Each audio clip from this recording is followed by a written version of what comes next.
Bonjour les enfants, j'espère que vous allez tous bien.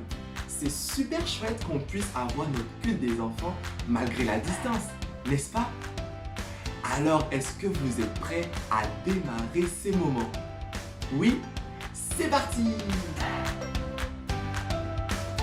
Et si on commençait avec un petit jeu? Le but du jeu, c'est de trouver le personnage de la Bible qui se cache derrière chacun de ces indices. À vous de jouer. Personnage numéro 1. Vous avez un premier indice, puis un deuxième et un troisième. Et pour vous aider, un quatrième indice. Il s'agit d'un prophète de la délivrance. Il a annoncé aux enfants d'Israël qu'ils seront délivrés de l'esclavage. Est-ce que vous avez trouvé de qui il s'agit? Bravo! Il s'agissait du prophète Moïse. Très bien. Allez, passons au personnage suivant. Premier indice, deuxième indice, troisième indice.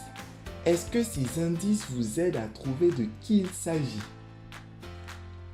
Je vous aide avec cette petite phrase. Prophète courageux. Donc, il s'agit d'un prophète.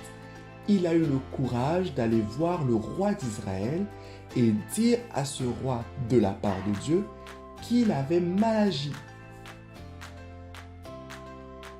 Il s'agissait du prophète Nathan. Bravo. Continuons et terminons avec un dernier personnage. Premier indice, deuxième indice, troisième indice. Il a l'air un peu compliqué celui-ci. Quatrième indice pour vous aider. Un berger qui est devenu prophète et a invité le peuple de Dieu qui s'était éloigné de Dieu à revenir à Dieu. De qui s'agit-il? Quel est ce personnage? Il est un peu compliqué, mais souvenez-vous, vous l'avez vu il n'y a pas très longtemps. Oui, c'est le prophète Amos. Bravo les enfants pour avoir participé à ce petit jeu. Comme vous le savez, un prophète, c'est un homme de Dieu, un serviteur de Dieu, quelqu'un qui parle de la part de Dieu, comme ces trois prophètes. Et vous voyez, chacun de ces prophètes avait une mission particulière, un message particulier de la part de Dieu pour les hommes. Et aujourd'hui, nous allons découvrir un autre prophète avec un message particulier de la part de Dieu pour les hommes de son époque, mais aussi pour nous aujourd'hui. Ce prophète, c'est le prophète Osée. Et dans la Bible, il y a un livre qui porte le nom de ce prophète, le livre d'Osée. Vous allez pouvoir le trouver, ce livre, dans la Bible, dans l'Ancien Testament. L'Ancien Testament, c'est la première partie de la Bible, l'Ancien Testament. Et le livre d'Osée se trouve juste après le livre de Daniel et juste avant le livre de Joël. Allez, je vous laisse chercher. Vous avez trouvé? Très bien. On pourra donc découvrir le message du prophète Osée de la part de Dieu. Et pour bien comprendre le message du prophète Osée, laissez-moi d'abord vous raconter une petite histoire. Cette histoire est en fait une parabole. Elle se trouve dans la Bible et c'est Jésus qui la raconte. C'est l'histoire du fils prodigue. C'est l'histoire de deux fils et un père. Ce père, comme vous l'avez deviné, a deux fils. Un qui s'appelle le fils aîné parce que c'est le plus grand et l'autre qui s'appelle le fils prodigue. Un jour, le fils prodigue est allé voir son père et lui a dit « Papa, donne-moi ma part de ton argent !» En fait, il savait que quand son père allait mourir, son frère et lui auraient partagé l'argent en deux. Mais il ne voulait pas attendre que son père devienne vieux et malade et qu'il meure. Il voulait l'argent maintenant. Vous pensez peut-être que la plupart des papas auraient dit Pas question. Mais son père lui a donné l'argent. Le fils a pris l'argent et est parti de la maison. Et pendant un moment, il achetait tout ce qu'il voulait et il a dépensé tout son argent pour faire la fête et faire des choses qu'il ne fallait pas forcément faire. Au point qu'il n'avait plus d'argent, même pour se nourrir. Maintenant, il avait besoin d'un travail pour gagner de l'argent. Et le seul travail qu'il a trouvé, c'est de travailler pour un fermier en nourrissant ses porcs. Voilà le fils prodigue, coincé à nourrir les cochons. Pas d'argent, pas d'amis, pas de maison et rien à manger. Il avait tellement faim qu'il voulait manger la nourriture puante des porcs. Il se sentait vraiment mal d'être parti de chez lui et d'avoir fait de la peine à son père. Un jour, le fils prodigue s'est rappelé combien les gens qui travaillent pour son père ont beaucoup à manger. Il se disait que son père ne voudra plus de lui comme fils après ce qu'il a fait. Mais peut-être, il l'acceptera comme serviteur. Le fils prodigue savait qu'il ne méritait pas de revenir chez lui. Mais c'était la seule solution pour ne pas mourir de faim. Donc, il décida de retourner à la maison de son père. Alors que le fils prodigue était encore éloigné de la maison, le père a vu son fils. Et devine quoi? Son père s'est mis à courir vers lui et à lui faire un gros câlin. Le père a organisé à son fils une super fête de bienvenue. Il lui a même offert des cadeaux spéciaux. On pourrait penser que le fils prodigue ne mérite pas tout ça. Il ne mérite pas une fête de bienvenue après s'être comporté comme il l'a fait. Il mériterait même une punition.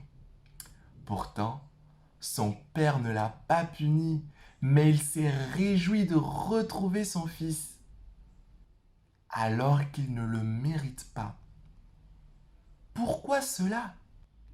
Parce que le père aime son fils, peu importe ce que son fils fait. Le père aime son fils en toutes circonstances. Et même quand le fils prodigue s'est mal comporté et l'a profondément attristé, le père l'aimait toujours. Quel amour étonnant, n'est-ce pas les amis? C'est de cet amour que Dieu aime chacun de ses enfants. Voilà pourquoi Jésus a raconté cette histoire, pour nous montrer à quel point l'amour de Dieu pour nous est grand. C'est ce même message d'amour que Dieu a confié à son prophète Osée pour le peuple d'Israël.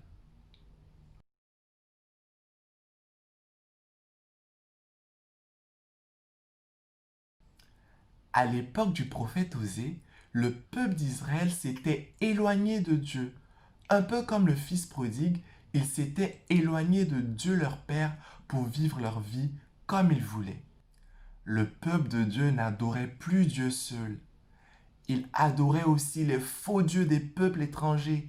Il se prosternait devant ces statues et leur construisait des temples. Le peuple d'Israël ne faisait plus appel à Dieu dans leur combat face à leurs ennemis. Ils comptaient sur leurs propres forces militaires et ils faisaient alliance avec d'autres rois pour qu'ils les protègent. Le peuple d'Israël ne s'appuyait plus sur Dieu. Ils se sont tous éloignés de Dieu. Ils ont mis Dieu de côté. Et c'est à ce peuple perdu loin de Dieu que le prophète Osée va parler de la part de Dieu. Et à votre avis, que va-t-il leur annoncer de la part de Dieu? Que Dieu les punit? Que Dieu va les détruire? Ou qu'ils ne sont plus les enfants de Dieu? Non, rien de tout ça. Voici ce que Dieu va dire à son peuple en passant par le prophète Osée. Comment t'abandonnerai-je, Éphraïm? Te livrerai-je, Israël? Mon cœur s'agite au-dedans de moi, toutes mes compassions sont émues. Dieu a compassion de son peuple. Ça veut dire que Dieu souffre de voir son peuple mal agir, mais que Dieu ne veut pas se venger.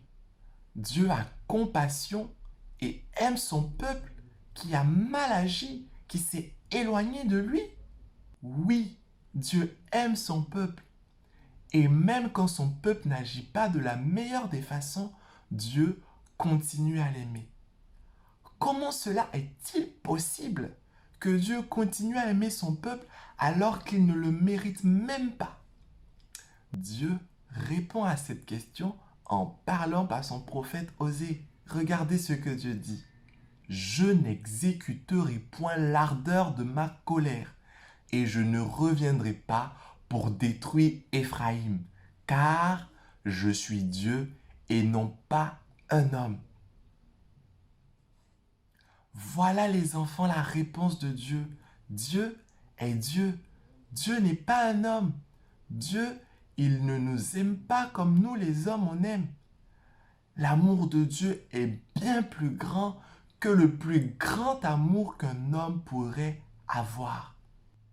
Nous les hommes, on aime seulement ceux qui nous aiment. On aime notre famille, mais pas ceux qui ne nous aiment pas.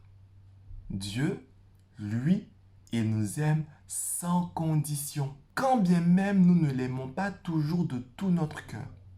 Nous les hommes, notre amour change énormément. Si aujourd'hui, notre copain, il est sympa avec nous, eh bien nous aussi, on est sympa avec lui et on l'aime. Mais le jour où ce n'est pas le cas, eh bien, ce n'est plus notre copain. On ne l'aime plus. Avec Dieu, ce n'est pas comme ça. Dieu, il nous aime toujours. Son amour est toujours le même. Dieu nous aime en tout temps. Il nous aime sans condition. Quoi que tu dises, quoi que tu penses, quoi que tu fasses, même quand tu penses que tu ne le mérites pas, Dieu, il t'aime toujours avec le même amour, son grand amour. Oui, mon ami, Dieu t'aime d'un grand amour. Et est-ce que tu sais à quel point l'amour de Dieu pour toi est grand? Est-ce que l'amour de Dieu est grand comme une girafe? Non, plus grand encore. Et est-ce qu'il est grand comme la tour Eiffel? Non, plus grand encore. Alors, grand comme la France? Non, plus grand encore que la France.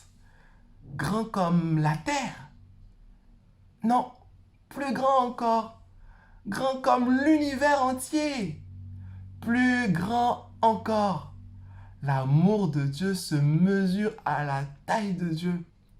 Si tu arrives à trouver combien Dieu est grand, eh bien tu sauras combien son amour est grand.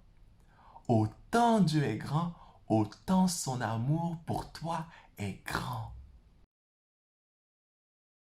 Et c'est de ce si grand amour, si vaste amour, si large amour que Dieu aime chacun de ses enfants. Et un amour comme celui-ci, il ne dépend pas de qui tu es. Il ne dépend pas de ce que tu fais, de où tu habites, de qui sont tes parents, de ce que tu as fait, de ta taille, si tu es petit, si tu es grand, si tu es fort ou pas, si tu es courageux ou pas, si tu le mérites ou pas. Dieu, il t'aime de son grand amour.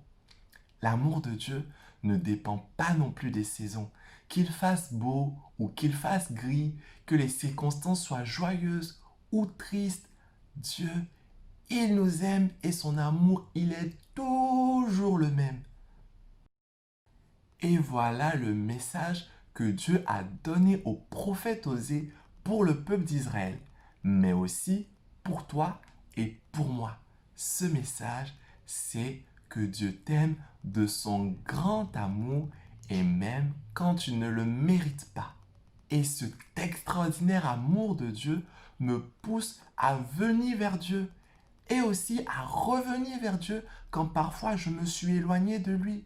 Parce que Dieu, il ne rejette pas ses enfants qui viennent à lui. Bien au contraire, il les aime toujours de son grand amour. Pour terminer les enfants, j'aimerais qu'on apprenne un verset ensemble, un verset qui résume bien le message que le prophète Osée avait de la part de Dieu. Et ce verset, il se trouve dans le livre de Jérémie, Jérémie au chapitre 31, verset 3.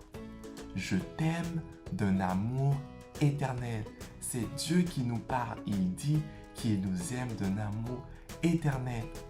Je te laisse répéter ce verset après moi. Jérémie 31, verset 3. Je t'aime d'un amour éternel. Voilà les amis, notre culte des enfants se termine pour aujourd'hui. Mais avant de partir, j'aimerais te laisser un petit défi pour la semaine. Apprends comment on dit Dieu t'aime d'un amour éternel dans d'autres langues et partage-le avec nous.